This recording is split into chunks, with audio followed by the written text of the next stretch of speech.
Radio Prairie, le podcast qui vous parle d'herbe.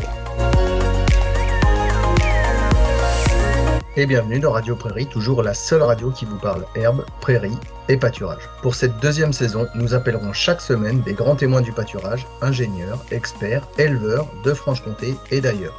Vous avez de l'herbe? Vous avez des clôtures? Dans les oreillettes ou dans la voiture, suivez notre podcast et pourvu que ça pâture. Cette semaine, Margot Reboulsans retourne au GAEC des Clochettes pour faire le point en milieu de saison et parler de l'aménagement des chemins grâce aux plaquettes bois.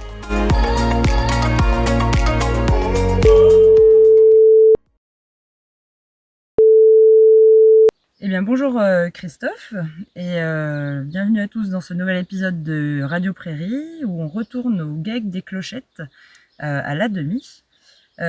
Christophe, dis-nous un petit peu comment ça s'est passé depuis qu'on s'est vu la dernière fois. On a fait les foins, on a fait 2 coupes de silo. Au niveau des rendements, c'était comment? Le foin, on a je pense à peu près 20% de moins que l'année passée. On est quand même un mois plus vite que l'année passée. Les fourrages sont de bonne qualité. Donc dans l'ensemble, on est content. Tu penses avoir pour l'instant fait ton stock pour l'année ou il faudra encore des... On va encore faire un petit peu d'enrubanné encore cet automne, mais on va avoir largement assez pour jusqu'au printemps prochain. Bon, bah, super. Parce que là aujourd'hui, donc tes vaches elles sont à l'herbe. Tu les complémentes comment en ce moment? Alors, vu qu'on n'a pas eu trop de pluie, on était à 80% de la ration dedans. Ah oui. Il y avait à peu près 20% d'or. Aujourd'hui, avec les pluies qu'il y a eu, on voit que la consommation à l'auge diminue. Donc, les vaches profitent plus dans la pâture. Donc, aujourd'hui, on est à peu près à 60% dedans, 40% d'or. Et donc, 60% dedans, ça représente quoi comme quantité, comme type de fourrage? Alors, par animal? Il y a une boîte de silo deuxième coupe de l'année passée, ce qui représente 8 kg par vache, et puis 7 kg de maïs. Une botte de silo, c'est du coup de l'enrubanage? Oui. Okay. Et c'est un enrubanage de temporaire, permanente? Luzerne. Luzerne, ok. Et au niveau des concentrés, du coup, dans le dernier épisode, tu nous avais parlé de ton mélange fermier. Est-ce que tu pourrais nous dire de quoi il est constitué? Alors l'année passée, il était constitué de triticale pois. Cette année, j'ai fait un essai un petit peu de triticale, blé, avoine et pois. Parce que qu'est-ce qui allait pas? Enfin, qu'est-ce qui t'a fait changer de tester un autre mélange en fait? Alors pourquoi le blé? C'est le blé, c'est où il y a le plus de protéines et puis d'énergie dans les céréales. C'est rechercher la meilleure valeur nutritive. Puis j'ai mis un petit peu d'avoine avec, c'est surtout pour la santé de l'animal, donc qui montre mieux les chaleurs et puis pour le poil. Est-ce que tu peux nous donner la composition et les proportions de chaque céréale dans ton mélange fermier? Donc il y a 50% de blé, 30% de triticale, 10% de pois et 10% d'avoine. D'accord, merci. Très bien.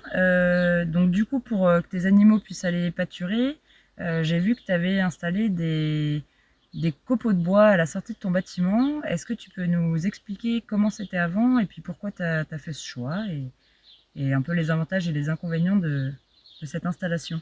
Donc comme on a dit l'autre fois, on a un chemin qui traverse tous les parcelles de pâture pour accéder aux 18 parcelles. Donc à la sortie des vaches, l'année passée, on était sur les cailloux et puis dans la terre. Donc on a eu plusieurs panaries l'année passée. Et pendant l'hiver, on a fait les bords de haies pour faire des copeaux de bois qu'on a mis, à peu près 25-30 cm.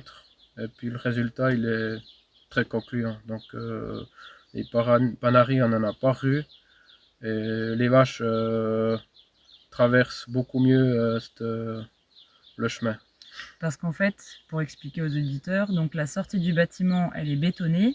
Voilà. Et ensuite, on se retrouve sur la terre et comme tout le monde passe au même endroit, ça patauge, surtout avec une année humide comme l'année dernière. Ça devait être sympa. Ben, comme quand il y a eu beaucoup de pluie, on a eu le souci, les vaches sont arrêtées au bout du chemin bétonné. Et il y en a plus une qui voulait sortir, donc on a presque dû les forcer un peu, puisqu'ils me plaisaient pas du tout là-dedans. C'est pour ça qu'on a essayé de chercher une solution pas chère. Ouais, c'est sûr. Pas cher et puis quelque chose qu'on détruit pas le chemin, si on veut bétonner ou comme ça, si on bétonne, le jour qu'on veut changer de système, c'est possible. Voilà. D'accord. Parce que tes vaches, elles s'enfonçaient jusqu'où à peu près dans la boue à la sortie du bâtiment au départ? Alors les vaches, bien jusqu'aux genoux, donc vous pouvez bien imaginer les 3, 4, 5e veaux qui ont un peu les pieds plus bas, à la traite, on faisait bien du nettoyage. Ah oui. Et, il y avait en plus du coup les mamelles sales, oui. Parce que tellement elles s'enfonçaient. Voilà. Il y a des vaches, on les lavait avant rouget, puis après avec une pâte, mais on passe énormément de temps à les nettoyer, puis j'ai plus voulu passer un été comme ça. Je comprends. Et ça a été sinon, du coup, le nettoyage a permis de ne pas avoir trop de pénalités sur le lait derrière, ça a été? Oui, ça c'est bon. Ça c'est bon. Ouf. Concernant la gestion de l'herbe et puis des stocks à venir pour l'été, tu le sens comment? Toujours plus difficile. Toujours plus difficile. Dû au changement climatique. On essaye vraiment de pâturer tôt le printemps, que les vaches mangent un maximum d'or, mais sans qu'il y ait de pénalité, on les complète toujours à l'auge, un maximum aussi. Donc il n'est pas évident de compléter juste qui mange un maximum d'or et un maximum de dents pour avoir un maximum de lait. Mais cette année, on a début juin, on a fauché tous les parcs. Premièrement, pour nettoyer les refus, mais il y a aussi pour gestion des mauvaises herbes et des parasites. J'ai vu qu'on a dû faucher une semaine plus vite parce que la repousse de l'herbe était un peu moins rapide, puis on a dû compléter un peu plus à l'auge. Oui, parce que j'ai remarqué que c'est des parcelles qui ont souvent beaucoup de chicorées. C'est un terrain qui s'y prête particulièrement, elle s'y plaît particulièrement bien. Et j'avais vu qu'en effet, tu avais fauché, ça avait déjà bien réduit quand même la quantité de chicorées par rapport à d'autres années. Ouais, je pense que ça a quand même dû aider à la repousse d'herbe, entre guillemets, de bonnes herbes pour le pâturage. Surtout, on a, une fois fauché, on a une pousse d'herbe qui est beaucoup plus homogène. Et c'est beaucoup plus simple à savoir à peu près la valeur de l'herbe.